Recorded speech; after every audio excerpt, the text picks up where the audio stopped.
What is going on, YouTube? I am back with a marathon race recap. I just recently ran the Pittsburgh Marathon this past Sunday, May 5th. Uh,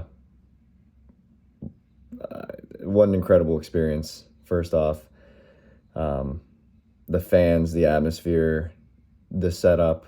I mean, the city just put on a great event. I think there were over 42,000 runners for the whole race weekend, which is incredible.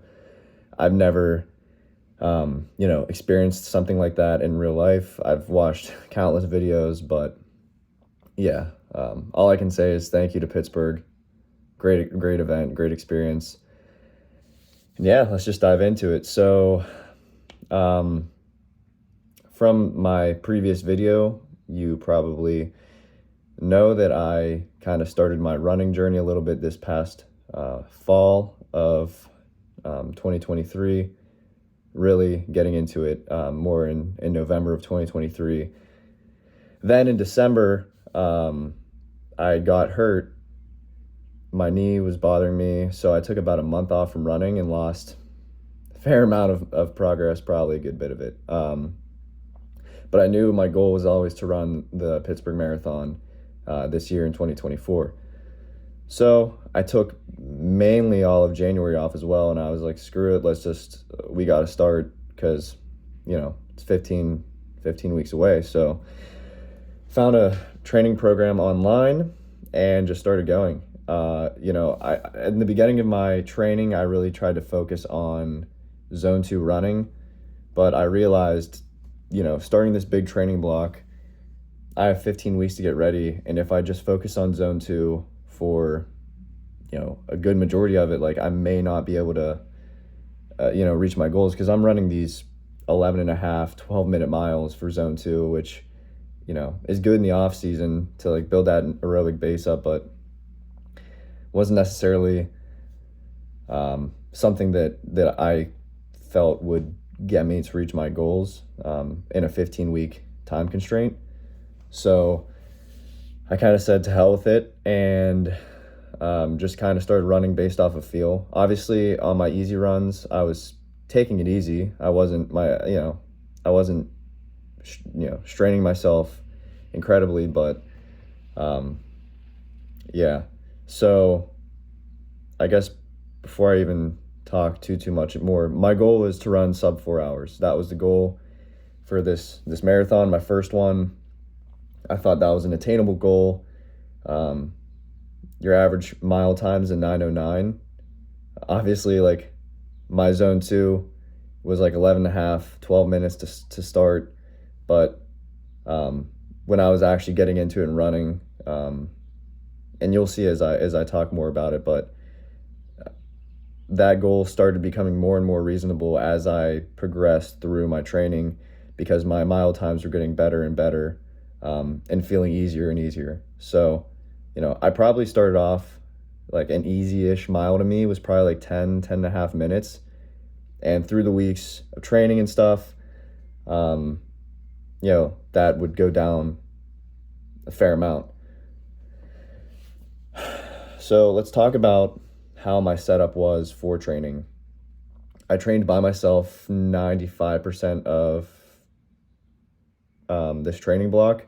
I had another buddy of mine who was running, but his goal was faster than mine, so it was tough to train as well. Like we don't live right next to each other. It would have, and I've always been good at doing this kind of stuff by myself, tunnel vision going through.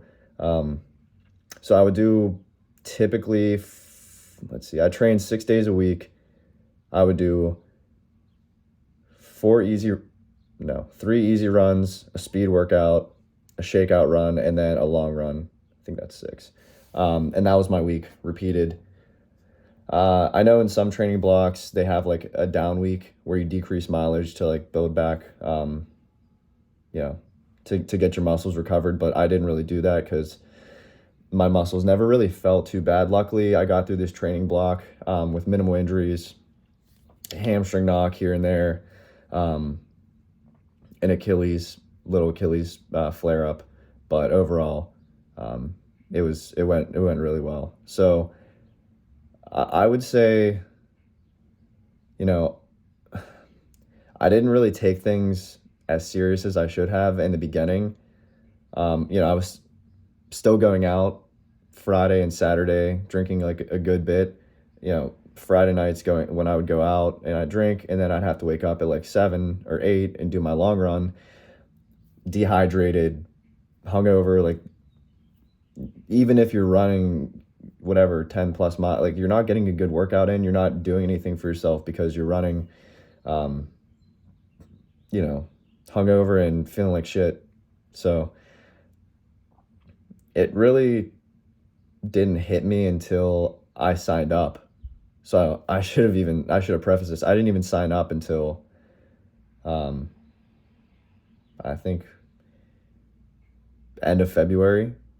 So I was training for 2 months pretty much, or a month and a half, and I hadn't signed up. So that was probably, late into it, is like, still, it wasn't set in stone. I didn't put the money down. I didn't put my official name in it. So I probably wasn't taking it as serious as I should have.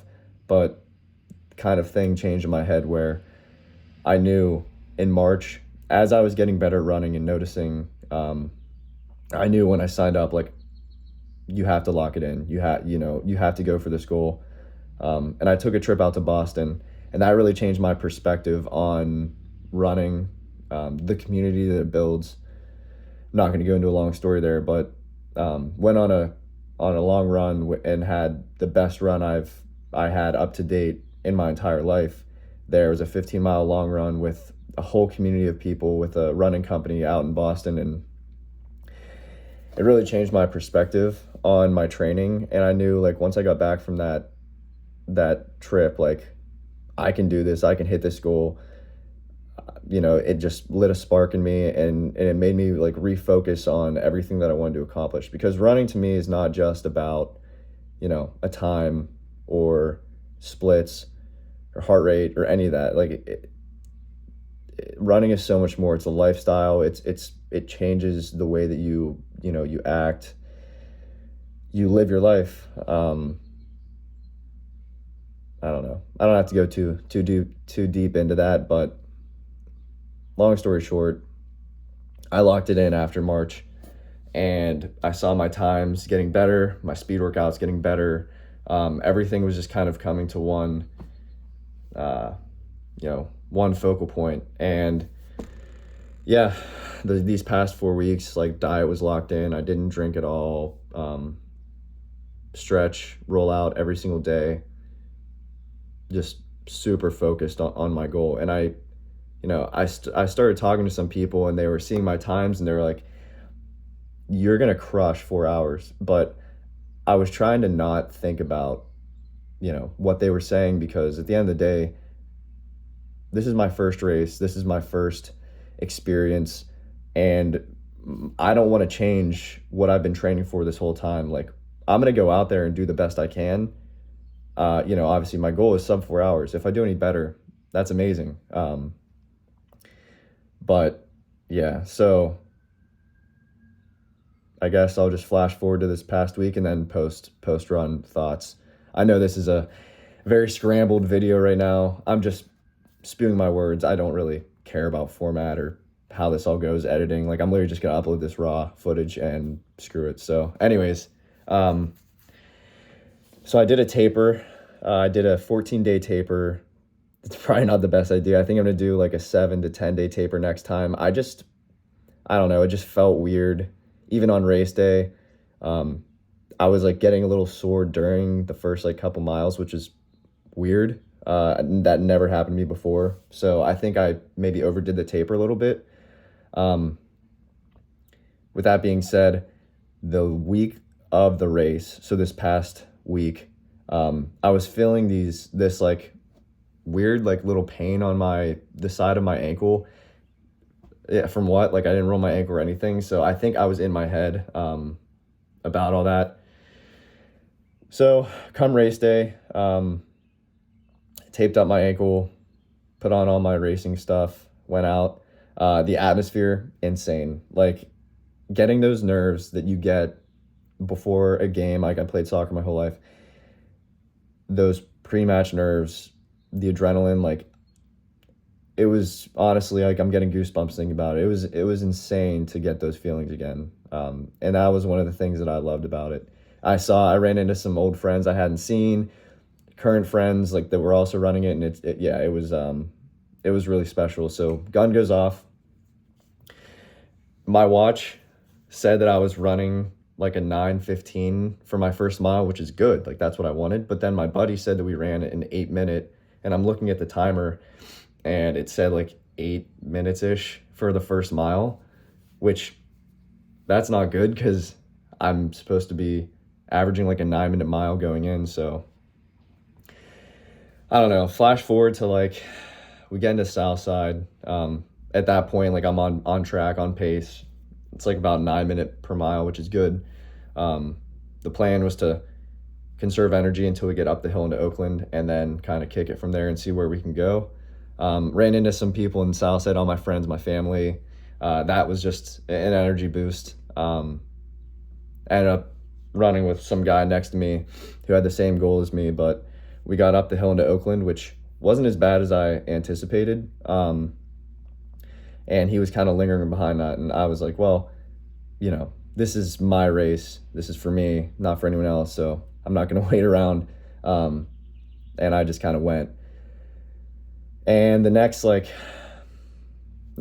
and 5 miles were tough. Rolling hills through Shady Side, down Penn Ave, through Homewood and East Liberty, like tough. And honestly, but as I was going, I ran into the 3:55 pacer, and I was like, okay, like I'm getting close and I'm getting there. Let's see what we can do. I have energy in the tank. And then I kind of went past him. The next 2-3 miles, I kind of just blacked out. It's kind of hard to remember, which in a 26.2 mile race, it's going to happen. You're probably not going to remember every mile. But yeah, I knew, getting closer, we got to 20 miles. I saw my time and I was like, I'm going to get this shit. Like, it's going to happen. I was well under, 4 hours, and I was on track to do that. So kind of something weird that happened is at mile 22, I'm getting around to a part, I'm super familiar. I ran the back half of the marathon a fair amount. And so I'm familiar with this area that I was at, and I don't know, for whatever reason, I just started getting super emotional. Like I was fighting back tears and I was 4 miles out. I'm not even close yet to finishing. But for some reason I was getting emotional, but I had to snap out of it. Like, all right, we have this massive hill I'm about to climb. Let's focus on that before we, start crying about this shit. So get up the hill into Bloomfield, Lawrenceville. And then it's all downhill from there, 3 miles to finish. And I was flying. My paces were 8-minute mile, 8:10, 8:15. And then I'm getting downtown last half a mile, and I was like, F it, let's just go all out. I'm sprinting down, but I'm fighting these cramps that want to happen. And I was like, nah, I'm not cramping. So I'm running all funny. It was an experience, but the crowd when you get downtown towards the finish line, just unbelievable. And then, finally crossing that finish line, what an experience. Rethinking that, talking about it again, it does make me get emotional, because this was something that I've worked for 15 weeks. I did not skip a single workout. I woke up early, went to bed early, stretched, iced, rolled, everything I could think of, eating the right way, doing the right things, putting my mind forward, just everything. And it all came to this goal. And I was just extremely pleased with how the race went. Obviously not exactly how I wanted it, but perfect. I would say a pretty damn near perfect first marathon for me. My goal was sub 4 hours, and I finished at a 3 hour, 50 minutes, and 38 seconds.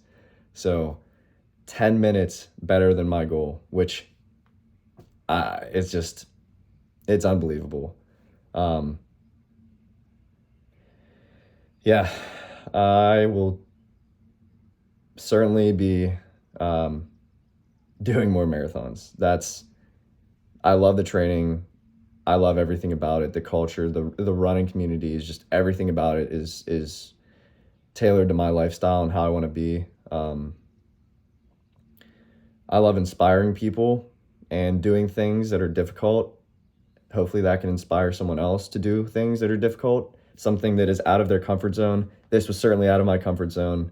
And yeah, just another shout out to my friends, family, people I bumped into the past 15 weeks on the course, just everywhere. I'm grateful to live this life where I get to train, I get to work hard, and I get to live in a beautiful city like Pittsburgh. So that's all I got. If you watched till the end, I really appreciate you. Yeah, more to come. Thanks.